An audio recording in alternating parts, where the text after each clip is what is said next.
Radhe Radhe ब्रिजधाम channel में आप सबका स्वागत है।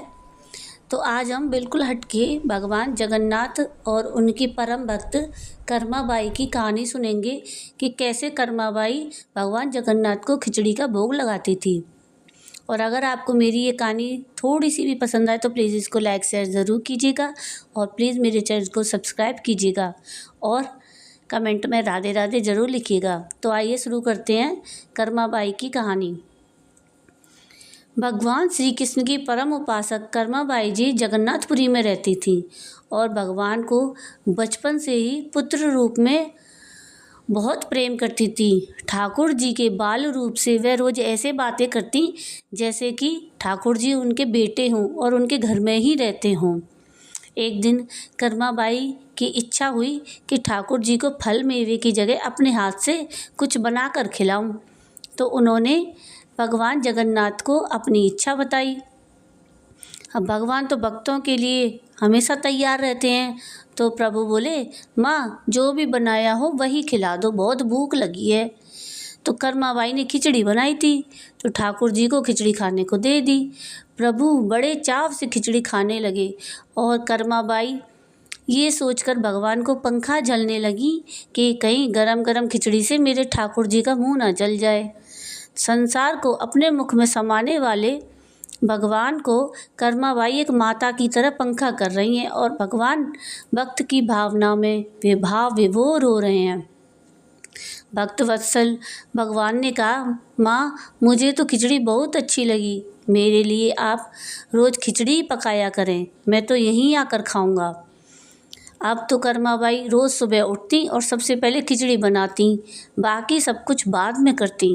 भगवान भी सुबह सवेरे दौड़े दौड़े आते और आते ही कहते, माँ जल्दी से मेरी प्रिय खिचड़ी लाओ, बहुत भूख लगी है।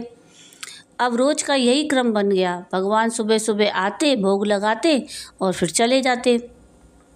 एक बार एक महात्मा कर्माबाई के पास आया तो महात्मा ने उन्हें सुबह सुबह खिचड़ी बनाते हुए देखा तो नाराज़ होकर कहा, माता जी ये आप क्या कर रही हो? सबसे पहले नहा धोकर पूजा पाठ करनी चाहिए, लेकिन आपको तो पेट की चिंता सताने लगती है।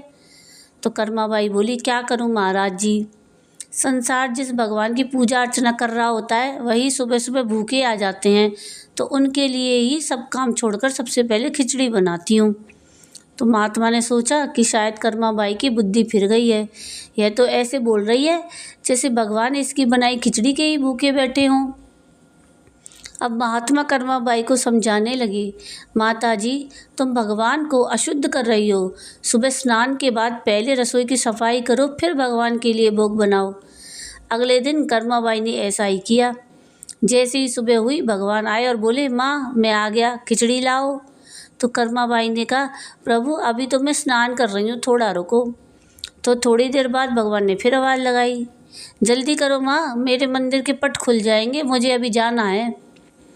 तो वह फिर बोली, अभी तो मैं रसोई की सफाई कर रही हूँ प्रभु। भगवान सोचने लगे कि आज माँ को क्या हो गया है, ऐसा तो पहले कभी नहीं हुआ। फिर जब कर्माबाई ने खिचड़ी परोसी तब भगवान ने झटपट करके जल्दी जल्दी खिचड़ी खाई, परंतु आज खिचड़ी में रोज़ वाले भाव का स्वाद भगवान को नहीं लगा था। फिर जल्दी जल्दी में भगवान बिना पानी पिए ही मंदिर में भागे। भगवान ने बाहर महात्मा को देखा तो समझ गए, अच्छा तो ये बात है, मेरी माँ को इसने पट्टी पढ़ाई है। अब यहाँ ठाकुर जी के मंदिर के पुजारी ने जैसे ही मंदिर के पट खोले तो देखा भगवान के मुख पर खिचड़ी लगी हुई है।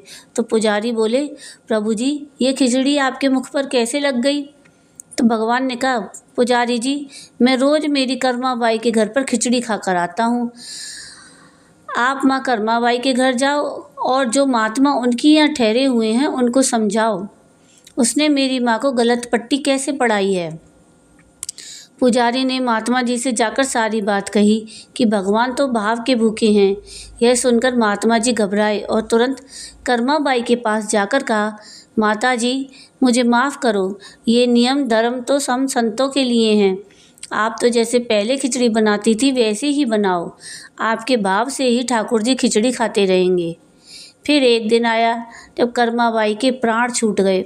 उस दिन पुजारी ने मंदिर के पट खोले तो देखा भगवान की आंखों में आंसू हैं और प्रभु रो रहे हैं। तो पुजारी ने रोने का कारण पूछा। तो भगवान बोले, पुजारी जी, आज मेरी माँ कर्मा बाई इस लोक को छोड़कर मेरे निज लोक को विदा हो गई है। अब मुझे कौन खिचड़ी बनाकर खिलाएगा। तो पुजारी ने कहा, प्रभु जी, आपको माँ की कमी महसूस नहीं होने देंगे।